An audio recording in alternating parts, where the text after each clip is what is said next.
मैं प्रमाण भी रखता हूँ। कपिल श्रुति में भगवान कपिल ने इसके बारे में लिखे, तेसांतु प्रथम क्षेत्रम पार्वती क्षेत्र एवच विरजाख्यं महादेवी। सभी देवी है पर महादेवी माता बिरजा जोग माया। विरजाख्यं महादेवी पार्वती ब्रह्मरूपिणी भक्तानांग हितार्थाय उत्कले भुवि संस्थिता। उड़ीसा की उत्कल स्थान पर बिरजा देवी क्षेत्र आदि क्षेत्र पर संकेत मिलेगा। पहले बिरजा देवी आस्थान छोड़ेंगे, वो भी हो चुका है। सप्त मातृका, सप्त दुर्गा, सप्त सती, चंडी, काली, दुर्गा, बाराही, चंद्रघंटा, श्यामांगी, जो सप्त चंडी है भैरवी, उनकी मुंह से खून बहेगा जब कल के जन्म होंगे, क्योंकि वो इंतजार में है। महाभारत का एक बेला युद्ध बाकी है, वो भी हो चुका है। वृद्ध गंगा बैतरणी सूख जाएगा, वो भी हो चुका है। और क्या संकेत मिलेगा? बद्रीधाम हिमाचल में प्रलय का संकेत, बार बार जल प्रलय विनाश कलिए पर संकेत बनेगा।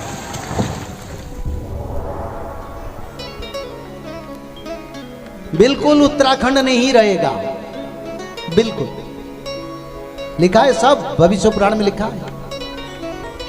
और उसी समय ये जब होगा, इसी समय भारत के प्रधानमंत्री का नाम लिखा है। कौन प्रधानमंत्री रहेंगे? रुको, क्या आपको पता है जिस भविष्य मालिका पुराण की एक एक वाणी आज सत्य साबित हो रही है, अब उसका द्वितीय भाग भविष्य मालिका भाग 2 भी 27 मार्च 2025 को प्रकाशित हो चुका है, जिसमें सभी प्रमुख तत्वों की विवेचना की गई है और आने वाले समय की संपूर्ण घटनाओं का सटीक वर्णन भी किया गया है। नीचे दिए गए लिंक से आप इसे प्राप्त कर सकते हैं। ये भी लिखा था, उसका भी प्रमाण मिला है। और क्या लिखा था? ओडिशा की उसी समय मुख्यमंत्री कौन रहेगा, वो भी लिखा था। और उसी समय जगन्नाथ क्षेत्र में कौन राजा रहेंगे, उनका नाम भी लिखा था। तीनों अभी समय इसी समय है। क्या प्रमाण चाहिए?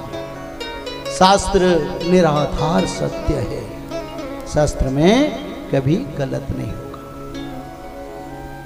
तृतीय विश्व युद्ध 2025 में शुरू होगा, ये भी लिखा हो गया पाकिस्तान के साथ।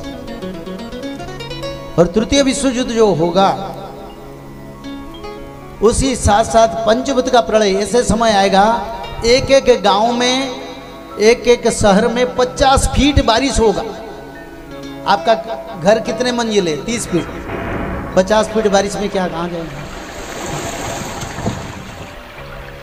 इतना हवा बहेगा जिसमें पहाड़ियां आसमान में तैरेंगे। 49 वायु का प्रभाव होगा। कोई कारण नहीं घर में आग लग जाएगा, कोई कारण नहीं। जंगल में, घर में, कंपनी में आग लगेगी। और क्या होगा? ना 64 प्रकार का बीमारी मनुष्य को मृत्यु की ओर लेगा। 64 क्यों? 64 इसीलिए जोगनी माता 64 है, और 64 नाम 64 बीमारी लेके आएंगे। वो समय 2-3 साल में हो जाएगा, शुरू हो जाएगा। बचने का तरीका बड़ा नहीं, भगवान जी से तो दर्शन करना। आज भी मृत्यु हो जाए कोई बात नहीं, फिर प्रभु जी का दर्शन मिले एक बार तो जीवन सार्थक हो जाए। तो इसलिए बचने की तरीका एक ही है, त्रिकाल संध्या और जगन्नाथ जी से समर्पण हो। क्योंकि जो जगन्नाथ वही कल की बनेंगे, या कल के आ चुके हैं, मेरे को कुछ पता नहीं। कल के आए नहीं आए मेरे को पता नहीं, पर एक ही बात पता है, संघाल लीला शुरू हो गया। अब बचने के लिए कर्म करो। 6 साल भारत में अकाल पड़ेगा, विश्व में अकाल पड़ेगा। अगले साल से खेती नहीं होगा, देखोगे, लिख के रखो। 10% खेती से लाना मुश्किल हो जाएगा। बड़ा दुर्भिक्ष के समय आ रहा है, अब समय नहीं है। खाने को 15 दिन में एक चावल मिलेगा खाने के लिए, 15 दिन उपवास रहना पड़ेगा। समय आया, वो समय 7-8 साल के बीच में होगा, इतना जल्दी नहीं। 2-3 साल आनंद में रहो। बोली श्री जगन्नाथ भगवान की।